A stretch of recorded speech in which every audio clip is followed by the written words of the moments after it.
Hey, good afternoon, everybody. This is Cheryl Howard. To those of you who don't know me, inspiration and transformation strategist, pastoral counselor, mental health professional, and I'm a certified life purpose coach and a best-selling author on Amazon of the book, Let Me Out. So I just really want to touch real quick on about raising the standards and the reason why I have a passion to help men and women feel empowered and see their strength and know their worth and know your value, you know, of who you are. I don't care where you are. And I just said this to someone the other day. Actually, it was a client, and she might see this video. It doesn't matter where you are. It's important for you to know who you are. A lot of times in the society that we live in, you know, our value is a lot of times measured by what we have, by material things, you know, what we possess. But I brought up the fact that, no, you have value within yourself, your strength, your ability, your attributes. There's something we all have. I don't care how many things you've done that was bad or what you've gone through or the trauma that you may have experienced in your past or even now. There is something in you. There's some treasure. Everybody, I believe, has a purpose. I believe that we are filled with purpose, but it just a lot of times we just don't know what that purpose is because of maybe traumatic experience and events that you've experienced that suppress all of that, and you were never able or in an environment that helped to cultivate and nurture that value that's in you, that treasure, that talent, that gift, that strength, that ability that you have, that influence that you have on other people, and that impact. So it was buried. And so that's something like arrested development. Some part of the stage in your development, something happened where you weren't able to flourish and continue to grow and develop. Like maybe when you was little, there was this leadership ability in you, but you was never able to maybe express yourself or being heard, and you was shut down or you was rejected. So then that part of your development was crippled. It became frozen and arrested. So then you couldn't flourish in that thing. A lot of times the reason why people in the helping field, when you're helping people, whether you're a counselor, coach, psychiatrist, psychologist, like a coach, whatever, therapist, a lot of times we visit the childhood just to understand where you've been, what you've gone through, because it gives me a better understanding and us a better understanding of your thinking, why you think the way you do, what your core beliefs are, what the origin of your core beliefs are, how you got to that point. Today, I want to focus on that inner value that you have, that you need to see, whether you're living under a bridge. This is what I said, whether you're living under a bridge, whether you're living in a mansion. Because just because people have material things don't mean they have a high standard. They have high standards. It doesn't mean they have a good self-esteem, high self-esteem, or confidence. It doesn't mean that. You just have things. You possess things. A lot of times people value themselves, again, based on the things that they have. But without those things, they wouldn't feel important. They wouldn't feel valuable. And so I want you to, if you have to go on a discovery trip, this is a self-discovery trip. It's not a trip where you get on a plane or a train or a bus and go somewhere. Go within inside yourself. Find out what it is that you possess. Now, yes, you have to heal from any traumatic experience that's still bothering you today, things that are haunting you, things that are tormenting you. You have to address those. You have to get help in those areas. But I'm saying, when you start lifting up all of those layers, you find out the treasure. It's like going to the deep bottom of the sea, finding a treasure box and opening up and seeing all this gold that's been unused and just sitting there, but it's still valuable. Gold is gold. I don't care how old it's been sitting. It's still valuable. It's still worth a lot of money. So you're still, I don't care what you've been through, you're still worth a lot. You still are important. There's something here for you. There's something within you. And so I just love to help people discover, find out what that is, because you may not even know what it is.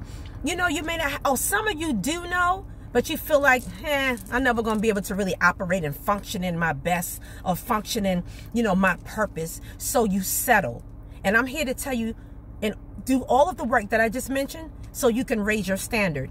So you can actually operate in the person that you was meant to operate in before the foundations of the world, before you entered into your mother's womb. There was purpose for you. That's what I want you to walk in and live it and believe it. I don't care. I don't care what you have. I don't care what you don't have. People will be attracted to your value, your self-worth, your confidence. It's so funny because we can look at other people and think in our own opinions, oh, they don't seem to be all that. They don't, or, you know, again, because we're judging by the side of our eyes or what we think value is. And a lot of it is vanity. We're not looking within the person, and you trying to wonder why this person seemed to be with this person, or why they have, because something within them attracts goodness, attracts, you know, good people and opportunities and all kinds of things, because they did something. It's something on the inside that permeates on the outside, and it draws. So the thing I was focusing on today was, a lot of times when you're in that broken state, when you're in that state of a low self-worth, low self-esteem, insecurity, you make decisions based on where you are, your mindset. So you end up settling for less. And I'm not just talking about relationships. I'm talking about everything. Jobs, positions, what is entrepreneurship, career, ministry. Like, you're called to something greater, but you make decisions, or you engage and interact with people and things based on where you are, because you don't see your value and you don't see your destiny, and you can't even conceive or perceive your purpose. And so what happens is, which is so sad, but it happens a lot. Some of you may be a witness to this. When you decide that there's got to be more, I want to do more, I want to be more, I can't live like this anymore. You start to do that inner work. You start seeing your value, but you make some bad decisions, or you end up linking with somebody that they were where you were. But now that you're at a different place, things ain't working like it used to. So you thought it was working. It was a dysfunctional relationship, but you didn't know it was dysfunctional because both of you were dysfunctional and broken. Never agree with two broken people coming together. No. You need to be whole. Two whole people coming together. So this little bit is on relationship. Because broken, how can you help each other? How can you build one another up? If none of you have vision or purpose, or you're not working towards it, and you're just sitting, it's like having a continuous pity party every day. Who wants to live like that? So both of you in a gutter now. What, soon as one of you decide, I'm getting out of this gutter, I'm getting out of this pit, and you start climbing up and doing what you have to do, that person can't accommodate you to where you're going. And I've learned a long time ago that when you are in or when you want to be in a long-term relationship and you want to get married, you need to be with the person who's going to accommodate your future, who's going to accommodate your purpose and where you're going. You don't have to be doing the exact same thing, but you complement each other. It's like the yin to the yang, all of that. And you can see the purpose. This is how another way to identify a soulmate. I don't believe in soulmate like there's only one for you. I believe when two people connect spiritually, emotionally, psychologically, there's something that happens within your spirit and within the soul. You kind of tie together. But when you can see it in a person, you can like see the purpose. You can see how that person can complement you in different areas. I'm not talking about your imagination, what your ideal is, but that person really don't possess that. That's just what you have in your head and you hoping that. I was just having a conversation the other day about sometimes we make the mistake, men and women, of dating or marrying potential. No. I can understand that when you're young, you're coming out of high school, college, you see potential in you and a person. But the thing is, if you're working towards it, that's different. You're building life together. But when you're in your 40s and 50s and 60s, I'm sorry, personally, I don't want to be with somebody who just have potential. There's no manifestation. There's no evidence. There's no tenacity to going towards the dream or the vision. And honestly, at my age, the 40s and the 50s group, I want you to already be established in some areas. I need you to be mature in some things already. No one wants to get to this stage in life and you're constantly in a mode of teaching. Learn from each other, teach each other. Beautiful. If you got somebody that can vibe with you and comprehend and on the same level of you or even higher, but you bring each other up, that's great. But I don't have time because see, you have to know yourself. I'm all day a servant. I'm working in the mental health field. ministry, pastoral counseling, I'm always helping. I'm always serving. I'm always teaching, educating, nurturing, cultivating. That's just the positions, and that's what my calling has always been. So when do I get to turn that off? Like, I need to be nurtured and cultivated, and it gets tiring. It's a lot. It's a lot to do that when you're helping people, whether you're a medical professional, mental health professional, somewhere where you're always serving and you're helping people, you're pouring into, that could be a pastor, any kind of leader, and you're always in that mode. You're always working on projects. I don't want to bring home a project. This is not to be denigrating or nothing like that. I'm just saying, when you know who you are, what I was getting at, it's easy for me if I had lower standards, or if I didn't value myself and I didn't understand who I am as a person, I can easily attract someone who would look at me as Cheryl fix my life, because that's what I do. But the difference is, as the life purpose coach, I'm assisting you. I'm supporting you. I'm giving you information for you to fix your own life, because I can't fix nothing. But I can give you tools that'll help you feel empowered to fix your own life, and I'll be your accountability partner. That's what that is, okay? Because I don't care if you're a therapist or you giving people tools and strategies and counseling, but at the end of the day, they have to apply everything they hear and they learn. We can't make people do stuff. None of us. I have to do my own work. Work that I have done, I had to do it myself. I had to catch the revelation, and I had to apply it, and step by step, day by day, seeing changes, seeing transformation, things being manifested.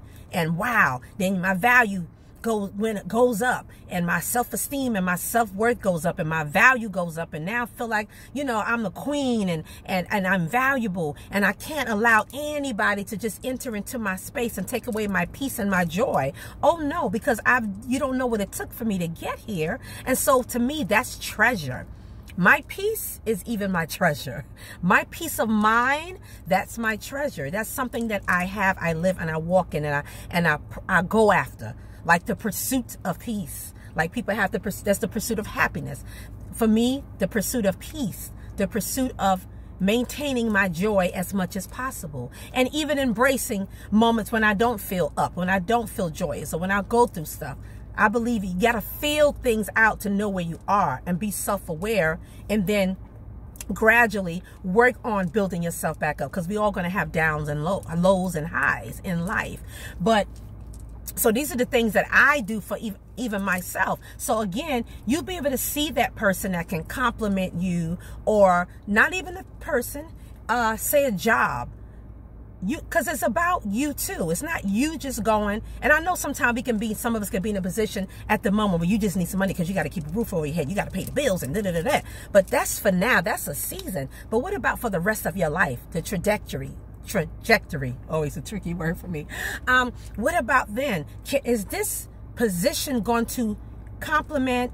Is it going to enhance what I have for my future? Is it going to instill some things in me, tools that I can use and I can take with me on maybe my next job, maybe my next position, maybe my entrepreneurial endeavor? I got some skills now. I got a skill set that I can use that maybe I can even monetize and turn into my own business.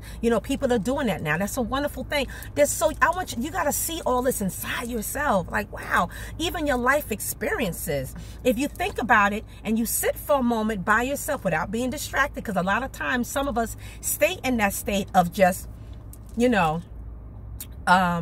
low standards, settling, because you don't even have a moment to even get to know who you are. You don't even know who you are. So we need to take out the time, get all the junk out of our life, nothing that's adding to our life. They're adding worry and stress, but they're not adding any value to our life. You need to delete that stuff. When you start to do that work, you start to see the value. You have a moment to just get into you, get to know who you are, introduce yourself to yourself, and just really dig deep and pull all that stuff out. Work on that. That's why I wrote my book, Let Me Out. It has a lot of this stuff in it, what I'm talking about. That book is available on Amazon and Barnes & Noble's online. Let Me Out. I have it on, it's on Kindle, and I have the paperback. And if you want to order directly from me, you can leave a comment here. You can shoot me an email at Cheryl and no, not that one. Shoot me an email at either getyLifeback7@gmail.com or info at CherylWhiteHoward.com. I'm sorry, I don't always quote my email, so I'm like, what is my email? Info at CherylWhiteHoward.com. Or you can just leave a comment. I'm on Facebook, Cheryl Howard Get Your Life Back. I'm on Instagram at Cheryl.GetYourLifeBack. So you'll find me. I'm on Twitter, Get Your Life Back. But the back is B-A-K, not B-A-C-K, because that was already taken. So that's Get Your Life, B-A-K on Twitter. But yes, so I just wanted to put something in your mind to get you to think that maybe you're making decisions based on where you are because you don't see where you're going, or you don't see your future, your destiny, or your purpose. So now you in this situation, or you at this job that's empty, it's not adding to your life, it's not helping you, you're stressed out or whatever. You really don't, you can find something else, but you just accept that because you feel that's all you're worth. So that's the other thing I wanted to get to. So you end up with that woman or that man because you don't feel you're worth even more than that. So you take that and you start rationalizing nonsense and saying, well, he might not have it all, or she might not have it all together, or doing this, but here you go. So you have to look at the patterns in your life. There you again, start another project. When your life is a project, how about that? Let's work on that. Let's work on you before you do that. But I want you to pay attention to that. Because when you come out of all that, you're not going to be with that person anymore. You're not going to work at this place anymore. You're not going to be with this group anymore, because now your standards are raised. You want more out of life, and these things or this environment or this position or this person definitely can't accommodate where you're going. They don't have a desire. If they don't have a desire to work on themselves and move forward, now you have this extra weight to worry about. So that's why it's not good. It's good to do the work so you won't make decisions based on your emotions and your present situation all the time, because it's not helping you. You don't have helpful thoughts. You're not in a healthy state. You know, you're not in a healthy state when you don't know your self-worth and your self-value, and you don't have any standards, and your standards are too low. So you just go with whatever because they're there and it's convenient. But a lot of making choices because it's convenient can do something to set off the rest of your life in a negative dominoes effect. Just that one decision. So become more mindful. How about being mindful and critical when it comes to you? Because sometimes we are like that with other things, but we don't put as much as investment and thought into ourselves because you don't see the value. I want you to raise the standard. Raise your standard. That will happen after you know who you are. I'm telling you, the light bulb goes on and you're like, hold up. When you discover who you are and what you possess, you start feeling different. You start thinking different. And so now your thinking is even on a different level. You operate on a different level. You're functional, you're healed, you're whole. It's a whole different experience and feeling. And so you're only going to want to surround yourself by other people who are healed, who are whole, who are confident, who are progressive, who are tenacious, who see their self-worth and their value. And that's who you want to be around, because you feed off each other and you complement each other. That group, that crowd, that environment where you work, the ministry you're involved in, is a nurturing and cultivating environment. And so that's all you're going to want to be around. So now you're going to look at, what am I going to do with this? I want that, but I got this. I need to do a part 2. Anyway, that is it for today. I'm gonna upload this on YouTube, and I'm gonna call it Raising the Standard. So look out for it. Please like and subscribe at my YouTube channel. It is Cheryl White Howard, Get Your Life Back. Real simple. Cheryl White Howard, Get Your Life Back on YouTube. Please subscribe and like, because I got a whole lot of other videos like this and better, and on different topics, but it's all about purpose. It's all about life purpose. And inspirational as well. You have a great, great, great day. And until we meet again, be blessed.